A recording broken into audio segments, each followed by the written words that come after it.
राहुल गांधी उनके नेता है, वो सब जाते हैं, इसमें आप लोगों को क्यों प्रॉब्लम हो रही है? राहुल गांधी उनके नहीं, एक सेकंड, राहुल गांधी उनके नेता है। हाँ। तो मुझे बता दीजिए कि राहुल गांधी किस आधार पर नेता है? चुनाव के आधार पर अगर देख लीजिए तो 39 आउट ऑफ 40। बीजेपी थोड़ी तय करेगी। मैं आपसे कह रहा हूं कि आप अपना पैमाना लगा दीजिए। परफॉर्मेंस होता है ना पैमाना किसी भी ऑर्गेनाइजेशन में। 39 चुनाव हारे, 49 में से 2 लोकसभा हारे, जहां पे बीजेपी के साथ टक्कर ली 180 सीट में से 170 सीट हारे। तो परफॉर्मेंस तो आधार नहीं है। तो बता दे कि हाँ, परिवार के आधार पर, क्योंकि हम केवल एक पारिवारिक फर्म है, एक स्पेशल पर्पस व्हीकल एक परिवार का, इसलिए राहुल गांधी चाहे चुनाव हरवाते रहे हमें, हम उनके पीछे खड़े हैं और वही हमारी असली जो है ताकत का केंद्र है, अध्यक्ष चाहे कोई भी बने। चलिए जवाब दीजिए इसका रोहन जी। अंजना जी, आज आपका शो जो लोग भी देख रहे होंगे सब लोग इन पे हंसते होंगे कि किस प्रकार से सवाल बदल रहे हैं, जबरदस्ती डिबेट में आए हैं, उनके पास कोई मुद्दा नहीं है, कोई नैरेटिव नहीं है। मुद्दा यहाँ पे था कि अध्यक्ष पद पे पहले ये कहा था कि नॉन गांधी चुनाव लड़ सकते हैं, आपके सामने खड़े। मैंने उनको डेट 4 बताए कि हमारे 4 अध्यक्ष ये चुनाव लड़े। मैंने सवाल पूछा कि जेपी नड्डा का जवाब आप ही ने मुझे बोला कि इसी पे स्टिक रहना, मैं जवाब दे देता हूं। इसका जवाब वो देना चाह रहे थे। मैंने कहा था कि जो खबर इस वक्त चल रही है उस पे बोलिए। उनको डेट पूछी कि जेपी नड्डा, मैं तैयार हूं देने के लिए।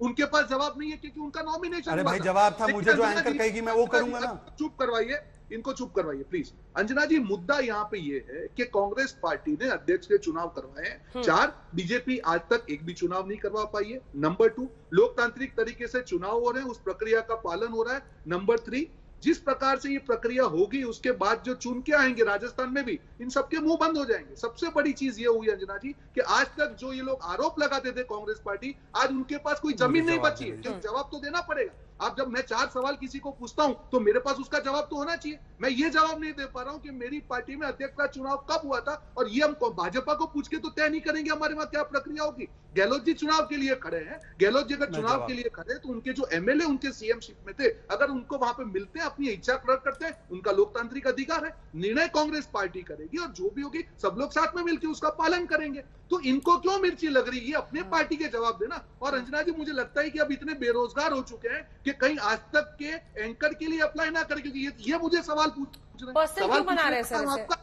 ये अभी एंकर बनने जा रहे हैं। आपने भी उनसे कई सवाल पूछे।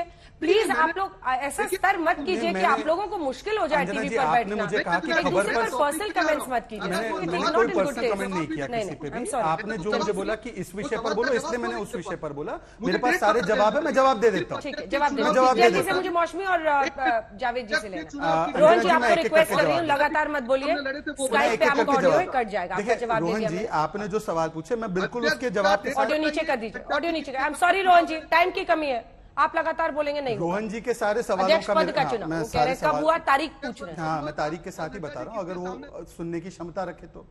2019 से लेकर 2020 के बीच में हमने मंडल समिति, जिला समिति, प्रदेश में चुनाव करवा के पूरी लिस्ट इलेक्शन कमीशन को थमाई। उसके बाद हमारे आज के मौजूदा राष्ट्रीय अध्यक्ष जी के चुनाव का शेड्यूल तैयार किया गया। उसमें यह बात सच है कि वो अकेले ही नामांकन उन्होंने भरा, कोई और नामांकन।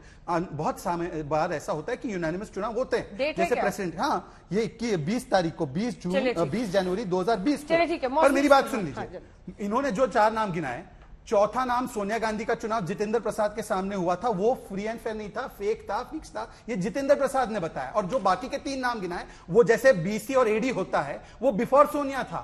बिफोर सोनिया तो पार्टी कुछ और ही थी, हम तो मान रहे हैं ना। ये आफ्टर सोनिया के बाद ही तो 24 वर्ष में कौन बना अध्यक्ष भाई आपका, यही तो हम बता रहे हैं। और ये मुझे डेट पूछे थे, अब मैं इनसे पूछता हूं कि दिल्ली का डेलीगेट कब चुना गया, वो डेट बता दो, और सीडब्ल्यूसी में 12 कौन से सदस्य चुने हुए वो बता दो। मौसमी के पास जा रहे हैं क्योंकि इसी में उलझ के रह जाएंगे हम। तारीख यहां बताएंगे, तारीख नहीं बताएंगे। मौसमी, क्या वाकई गुटबाजी इस हद तक दिख गई है? कुछ लोग कह रहे हैं गहलोत का गेम प्लान अभी बाकी है, अपने गुट को वो इकट्ठा कर रहे हैं, जोश भर रहे हैं, और दूसरी तरफ सचिन पायलट के लिए कोई भी मुश्किल डालने में पीछे नहीं हट रहे हैं। देखिए अंजना, इस पूरी गुटबाजी में और बाड़ेबंदी में कहीं ना कहीं पार्टी हाईकमांड का रोल काफी क्लियर कट नजर आ रहा है। और ऐसे में पिछले 1 हफ्ते की आप घटनाएं देखिए, पीछे देखिए आप किस तरह से यहाँ पे गाड़ियों के आने का सिलसिला जारी है। और जो पिछले 7-8 दिन में हमने देखा कि एक बारी अशोक गहलोत का बयान आता है कि कोई भी 1 या 2 पद में हो सकता है, ऐसा भी बयान आया कि इस्तीफा देने की क्या जरूरत है, नामांकन दाखिल करने के लिए। और उसके बाद उस बयान से बिल्कुल विपरीत अशोक गहलोत का बयान आता है कि मैंने कभी नहीं कहा कि मैं सीएम पद पे बना रहूंगा। बिल्कुल। और मौसमी, ये मौसमी, वन पोस्ट की आप नजर बनाए रखिए। 6 बजे भी आज हल्ला बोल हम लोग इसी विषय पर कर रहे हैं। टॉप पे आपका वहां से लाइव लूंगी, क्या जानकारी निकलती है जरूर हमें बताइएगा। 2 लाइन में सिर्फ जावेद जी, 2 लाइन में आपका कंक्लूडिंग रिमार्क, 2 लाइन में। देखिए, वहां जो हो रहा है वो जग जाहिर है। अशोक गहलोत अब तक आखिरी मोमेंट तक यही कोशिश करेंगे कि उनकी जगह पे सचिन पायलट ना बन सके। अब ये कांग्रेस की लीडरशिप का टेस्ट है, ये देखना है कि क्या अपनी वो राय मनवा सकते हैं या अशोक गहलोत उन पे भारी पड़े।